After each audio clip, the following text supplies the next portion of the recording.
penghuni surganya Allah yang dicintai Allah Subhanahu wa ta'ala.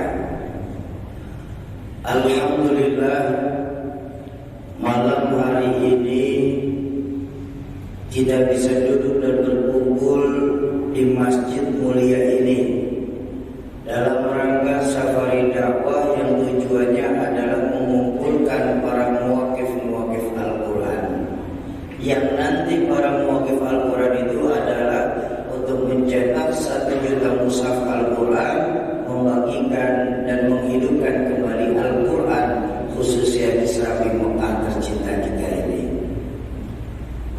Kenapa hal itu kami lakukan? Karena memang sadar atau tidak sadar bahwa akhir-akhir ini Indonesia sedang mengalami yang namanya darurat Al-Quran. Jadi bukan wilayah saja yang darurat wilayah, darurat militer. Kita sekarang ini Indonesia sedang mengalami darurat Al-Quran. Selain data yang tadi Bapak Ibu dengar dari guru kami Rahmatul Abrar Kiai Tengku Zulkarnain, kami mempunyai data dari seorang guru kami di Jakarta, Al-Mukarram Kiai Syarif Rahmat. Beliau salah seorang pengajar di PTIQ Jakarta, Perguruan Tinggi Ilmu Quran, yang alhamdulillah santri-santri beliau para hafaz Al-Quran ini sudah tersebar di seantero Nusantara. Satu hari beliau bikin semacam penelitian tentang bagaimana kehidupan Al-Quran di negara yang mayoritas Islam di Indonesia ini.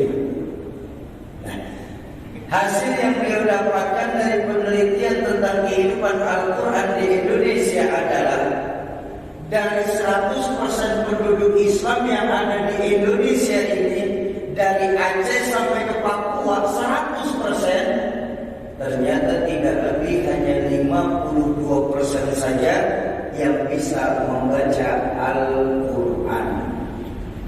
Artinya masih lebih dari 40% saudara-saudara kita di luar sana, mereka yang tidak mempunyai mushaf Al-Quran ataupun mengalami buta huruf hijaiyah. Dan ini seharusnya tanggung jawab kita sebagai Muslim untuk membantu saudara-saudara kita yang memberantas buta huruf hijaiyah. Nah, dari 52% yang hanya sebatas bisa membaca Al-Quran, ternyata angka ini mengecil lagi hingga hanya 30% saja penduduk Islam di Indonesia ini yang mampu membaca Al-Quran secara tartil. Kok begitu Syauqi? Karena memang kita tanpa sadar diperintahkan dalam Al-Quran, warattilil Qur'ana tartila. Baca Al-Quran secara tartil. Artinya tartil apa? Tepat tajwidnya, fasih makhrajul hurufnya. Loh kok begitu Syauqi? Karena kalau bicara bahasa Quran adalah bahasa Arab. Betul? Baik, Bapak Ibu, dalam bahasa Arab itu salah pengucapan bisa mengakibatkan salah pengartian.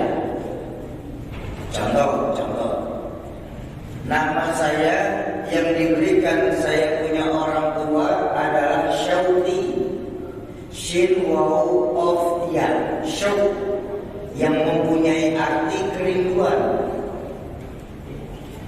Tapi ketika ada orang yang memanggil saya dengan nama Sauqi, Sin Waw of Ya, Sauq, maka beda arti, jadi pasar saya. Jauh bedanya. Pun ketika ada orang yang memanggil saya Syauqi, Shin Waw Kaf Ya, beda lagi artinya. Apa? Duri. Tuh. Salah terpleset saja bacaan bisa mengakibatkan salah arti. Atau ada lagi yang seringkali terjadi di masyarakat kita. Kalimat asyhadu dengan asadu itu jauh berbeda. Kalau asyhadu, saya bersaksi. Tapi kalau asadu, singa itu juga. Ayo, berapa banyak kita dengar Pak, baik dari anak-anak kita ataupun dari kawan-kawan kita ketika melafazkan syahadat masih membacanya asadu. Atau ini yang kejadian lagi, maaf sekali saya minta maaf. Karena berkah Al-Quran Pak, berkah Al-Quran ini kami bisa masuk ke pelosok-pelosok daerah di Indonesia ini. Dan ternyata memang benar, masih banyak ternyata imam-imam rawatib di musola ataupun surau ataupun munasab-munasab yang ketika membaca Fatihahnya saja dalam sholat itu salah. Ayo.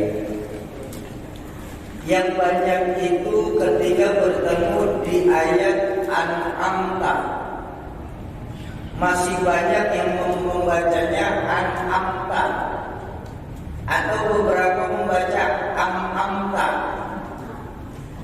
Mungkin kalau umpama sholat zuhur dan asar karena nggak kedengeran, nggak jadi masalah. Tapi ini yang jadi masalah ketika dijaharkan macam maghrib, isya dan subuh.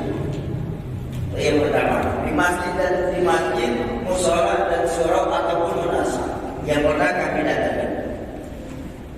Ada lagi bacaan salah itu di Fatihah ketika di ayat Iyyaka na'budu wa iyyaka nasta'in.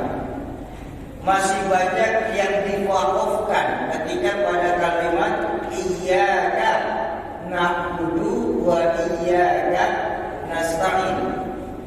Padahal di situ nggak ada tanda wakaf, nggak ada tanda berhenti. Atau ada juga yang ketiga yang kami dengerin ini, ketika bertemu di kalimat pada ayat waladdallin.